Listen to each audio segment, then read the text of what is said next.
Hello, my cozy chair friends. Happy Monday. Linnea here with Linnea's Cozy Crafts.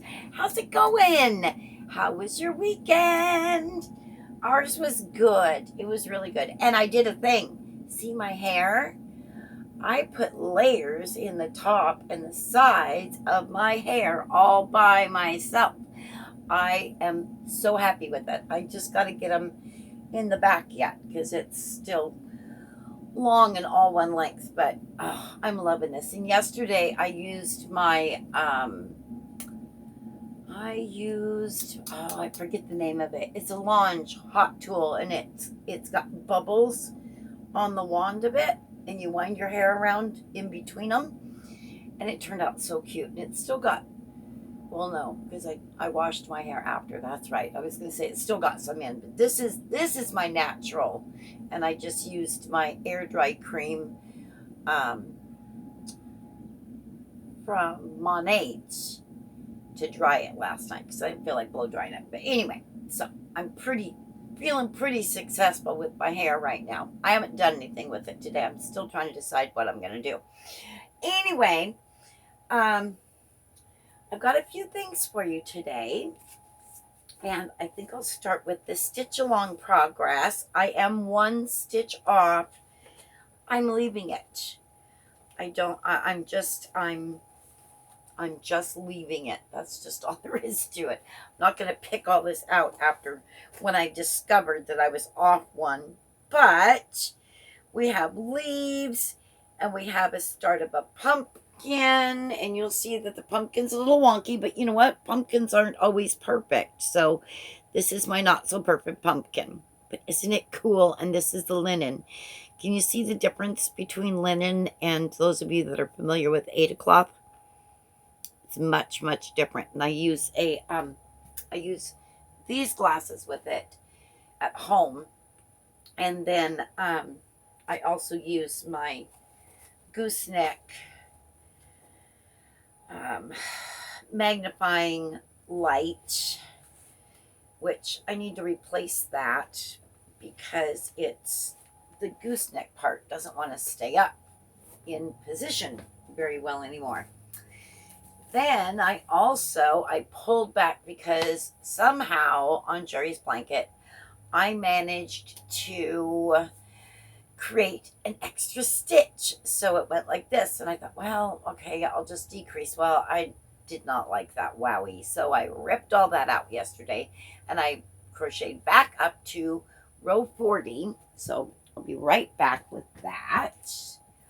So I think I was at, oh my goodness, my balance. Y'all saw that, right? Oh my stars. That was a little scary. I'm okay. I'm not injured and I didn't fall. Anyway, I think I was on row 40 the last time I showed you guys this, but I'll show you again. I'm really enjoying crocheting this. It is just, this yarn is so nice, and it's just such a pretty colorway, and I love the shading and the tinting in it. So here it is. That's 40 rows so far. And I'll see if I can get it up here so you can see the herringbone stitch. Do you see the texture of the herringbone stitch? They're probably lighter in this lighter area. You can see the difference between the herringbone half double crochet and the regular double crochet or half double crochets. So, and I'm going to go back after I'm going to crochet through row 50 of the herringbone half double crochets, and then I'm going to go back to half double crochets for probably 15 rows again, and then I'll pick another stitch that's pretty. Like I said, they may or may not all show, but it just gives me a bit of broken upness so I don't get bored with the same stitch over and over and over again. because I get bored easily. I really do. Okay, so there's that. Oops. Goodness gracious. Now what happened? Oh my stars. Sorry, guys. Oh my goodness sakes. It's a Monday, right? It's Monday. Okay, so now here's the next thing. Oh, and my storage thread replacement arrived Saturday, but not before I couldn't get there in time on Saturday to get it. So I'm going to go pick that up today. All right, so we have Education Monday. And I am going to talk about crochet hooks and knitting needle materials and what that means. So, and did I welcome you to my channel? Welcome to my channel. I'm so glad you're here. And welcome back to those of you who have been here. And we do have some new comfy chair friends or cozy chair friends, so scooch over and make room for them. I'm going to turn this off and see if this is better. Oh, that is better. Okay, so here we go. So today I'm going to talk about needle and hook materials and how they affect your gauge. There's another subtopic or a subtopic I will address, and that is different companies and how they vary in size within sizes. That will all make sense when I get to it. So here we go.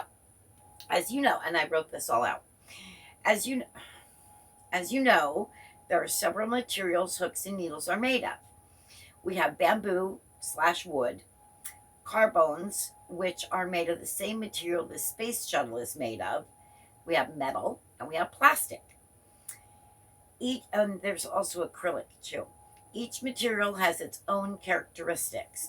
For example, wood hooks and needles are warm in your hand no matter what the temperature is. They also provide more friction as you slide the stitches up your needle and your hook as you yarn over and execute your crochet stitches. This friction creates tighter stitches, providing a more dense gauge. Carbones also have a bit more drag and friction like wood, but not quite as much, and create a denser gauge/fabric. Metal is a slick material and has much less friction, allowing your stitches to move quickly and smoothly up your needle and creates less friction, and same with the crochet hook. This creates a looser gauge and at times can look wonky and misshapen, and your gauge can be much larger than it is supposed to be. Within the metal materials, you also have different finishes, as in patina. Those are super slick. And that's the Knitter's Pride Nova ones, and that's knitting needles. Chrome, not as slick as patina, and aluminum, the least slick. Now onto the plastic. These vary greatly, as some are slick, like the Amur hooks, while others have a fair share of friction to them. Boy, both hooks and needles. Boy brand, that is, Boye. The why of how they affect your gauge is as simple as follows. The more friction there is between the needles or hook and yarn, the tighter your gauge will be.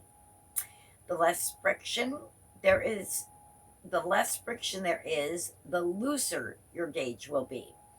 If you're having trouble getting gauge, say after a couple of swatches with metal needles or hooks, try wood in the same size as your first swatch. So if you used size 5, US 5, knitting needle in one material, go to the same size in a different material.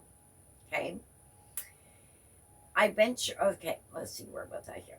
If you're having trouble getting gauge, say after a couple of swatches with, say, metal needles or hooks, try wood in the same size as your first swatch. I venture to nearly guarantee same size in the wood will provide you the gauge you need. Same goes for if your gauge is too tight and a hook or needle size down doesn't come to gauge. Swatch again using metal needles or a hook and you'll be spot on. Now for the difference in sizes within sizes by different brands. Okay, so A boy US size H 5.0 millimeter is slightly different in size than a Susan Bates and Clover in the same size. This is true of all sizes and materials as well. So it doesn't matter if it's an aluminum hook, if it's a plastic hook, if it's an acrylic hook, same with needles. Clover is unique in that they have a few product lines, Touch, Amour, etc. And each one of those varies slightly from one another in the same size. Nitpicks, same thing. I'm trying to think of another line. Lion Brand, same thing. So bottom line is, be sure you are always using the same hook or needles you swatched with. Now that's a lot easier with knitting than it is crochet, as we tend to lose our crochet hooks from time to time and we just grab the same size but in a different brand. But a different brand, you'll think it's the same because it's the same size, but it really isn't. Does that make sense to you? I'm getting wordy, I'm sorry. When we finished, we find our project has either grown or shrank significantly. I've had that happen to me. And after all that work, it has not made me happy. I end up ripping it out and redoing it. So that's why it's so important to use the same brand hook/needles all the way to the end of our project. Now, while they don't vary a whole lot, even a slight variance in size makes a big difference. And the thing of it is you would think that a 5.0 millimeter would be 5.0 millimeter. But I don't know why it is that each company varies slightly. And the same thing goes with between the different materials also. So just make sure that you always use, especially in crochet, the same hook all the time. That's why I tend to use project bags a lot. And that way I can just stick my crochet hook right in there with the project. I usually take it out of the loop and I put that loop on a locking stitch marker. But I've learned my lesson a few times, and that's how I discovered this. So anyway, that's that. I hope you're all having a fabulous Monday. I go back to work tomorrow. I'm so glad. I miss my boys so much. It's been a good time off, though, and today is going to be super productive because I've got a lot to get accomplished before I go back to work tomorrow. So I'm going to remind you all that I love each and every single one of you so much. Thank you for being here. I really appreciate you, and I hope you enjoy my channel, and tell your friends about it. Send them over. We will have a celebration soon. I promise you. I'm not even going to put a date on it because last week I mentioned Wednesday, and Wednesday came and went and didn't happen. So we will, though. I promise. I love you so much. I know I said that, but I really, really, really do. Find your happy. Find your joy. And remember, the joy of the Lord is our strength. Mwah. Ciao for now. Mwah.